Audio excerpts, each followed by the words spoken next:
Assalamualaikum warahmatullahi wabarakatuh. Waalaikumsalam warahmatullahi wabarakatuh. Selamat siang semuanya. Siap. Guru. Apa kabar di hari ini? Baik. Kami dari kelompok 6 di sini kami akan menjelaskan hasil tentang studi kasus kami yang berjudul kejadian luar biasa keracunan cumi-cumian di sekolah dasar Negeri 1 Terasan Bandongan Kabupaten Magelang. Di sini ada saya Muhammad Natif, ada Saya Witri, ada saya Bistia Niti, dan saya Desira Fatimah. Selanjutnya untuk ringkasan kasus pada tanggal 4 Mei 2016 telah terjadi kejadian luar biasa yang dimana terdapat keracunan makanan pada anak SD di SDN 1 Terasan Bandongan dikarenakan setelah mengonsumsi makanan yaitu cumi-cumian yang ada di sekitar lingkungan sekolah.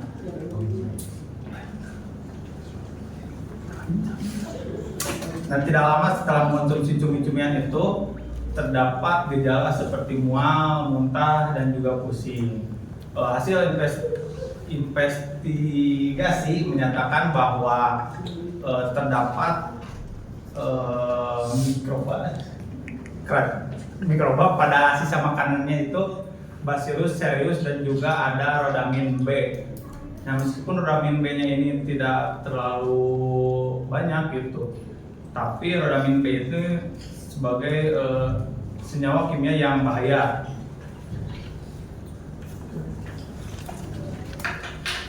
Selanjutnya ada penyebab utama. Penyebab utama pada kasus keracunan di SDN 1 Terasan adalah adanya kontaminasi Bacillus cereus pada jajanan cumi-cumian yang dikonsumsi oleh para siswa. Dari tersebut mampu menghasilkan yang memicu gejala mual, muntah, pusing, dan sakit perut dalam waktu singkat. Kontaminasi ini berkaitan dalam proses penanganan makanan yang tidak higienis dan penyimpanan di dalam suhu ruang, sehingga bakteri tersebut dapat tumbuh dengan cepat. Selain itu, saus juga terbukti mengandung rodamin B sebesar 10 mg per kilogram, meskipun konsentrasinya belum mencapai tingkat yang dapat menimbulkan keracunan akut.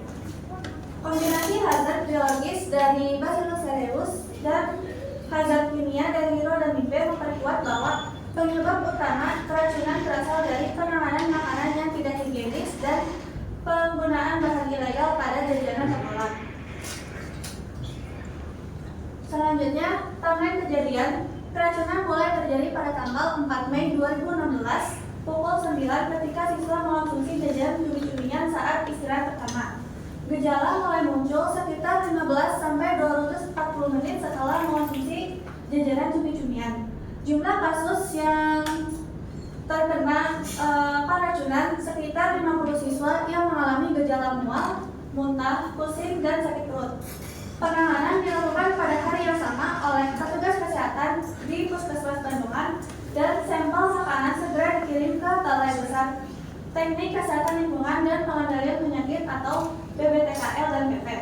Keesokan harinya, pemeriksaan laboratorium menyatakan bahwa adanya bakteri positif yang terkontaminasi Bacillus cereus di jajanan cumi-cumian dan saus yang mengandung rodamin B, sehingga kejadian dapat dinyatakan setelah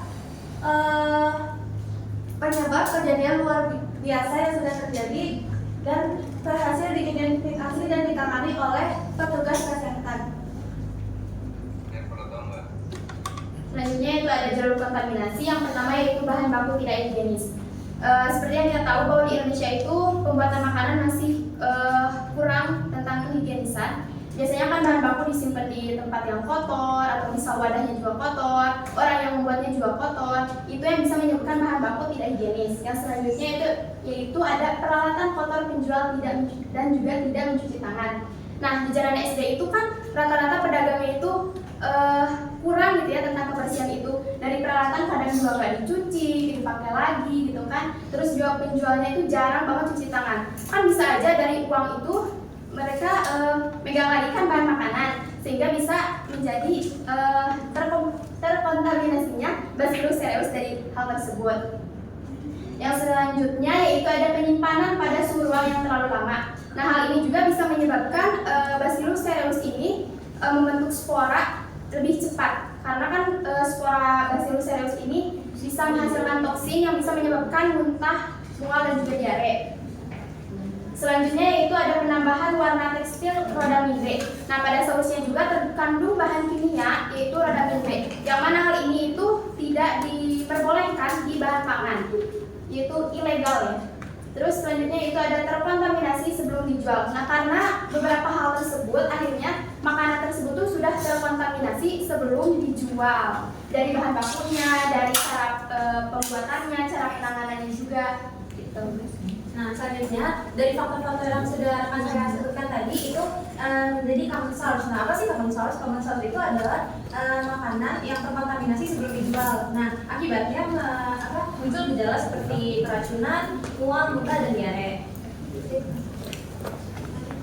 Nah, di sini ada 3 langkah pencegahan. Yang pertama itu ada edukasi rutin pada siswa. Nah, edukasi rutin pada siswa ini sangat penting karena siswa ini jadi tahu mana makanan yang layak dan tidak layak untuk dimakan. Kayak misalkan dari segi fisik makanan tersebut kita dapat lihat kayak perubahan pada makanan yang kurang layak, kayak warnanya berubah atau aromanya juga bisa berubah gitu. Kayak usus yang ada di dada itu aromanya kurang baik. Nah, itu bisa kita seleksi lagi mana makanan bagus, mana makanan buruk. Selanjutnya ada penyuluhan ke pedagang. Nah, penyuluhan ke pedagang ini juga penting karena kita kan harus punya standar pedagang yang bersih, yang makanannya juga tidak mengandung bahan-bahan kimia.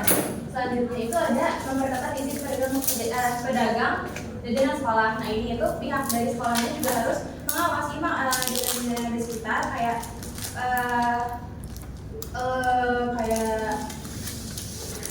pedagang kurang bersih, terus yang alat-alatnya juga kurang baik, makanannya juga kurang tepat gitu, itu dapat diseleksi oleh pihak sekolah untuk mengurangi resiko keracunan terhadap siswa-siswi di sekolah.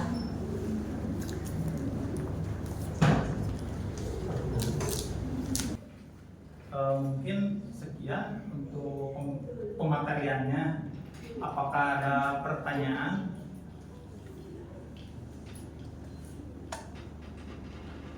Boleh, Davina sama Ibu. Baik, perkenalkan nama saya Davina Sjani Bilkis dengan akhiran NPM 059. Izin bertanya, ada pada tahap mana sih kontaminasi yang diduga itu terjadi? Apakah pada saat produksi rumahan, distribusi ke sekolah, atau saat penjualan di sekitar sekolah? Oke, baik, pertanyaannya kami tampung dulu. Selanjutnya boleh tadi Tafrizu.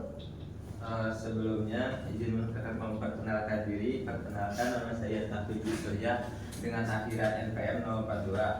Apakah makanan tersebut disimpan pada suhu dan wadah yang tidak sesuai sehingga mempercepat pertumbuhan mikroba? Baik, kami tampung.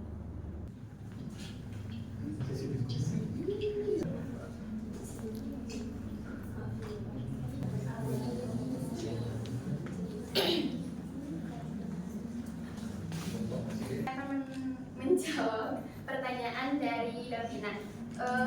Bisa jadi penyebab terkontaminasinya itu pada saat produksi di rumah, karena kan pedagang itu seringkali membeli bahan baku yang murah, terus juga tempatnya kotor, peralatannya kotor, tidak higienis juga pada saat pembuatan itu bisa terjadi. Jadi penyebab terkontaminasi tersebut pada saat produksi di rumah, karena kalau misalnya pada saat distribusi gejala yang muncul tuh tidak akan seseragam itu, kayak mual, muntah, dan lain itu. Baik, selanjutnya saya akan menjawab pertanyaan Iju yang tadi, apakah makanan tersebut disimpan pada suhu dan wadah yang tidak sesuai sehingga mempercepat pertumbuhan mikroba?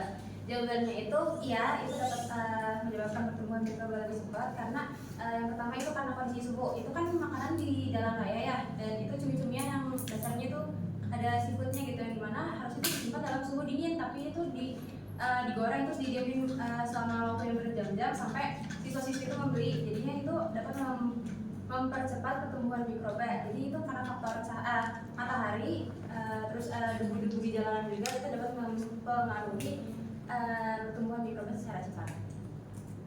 Apakah sudah saya jawab, Tina, Ibu? Cukup.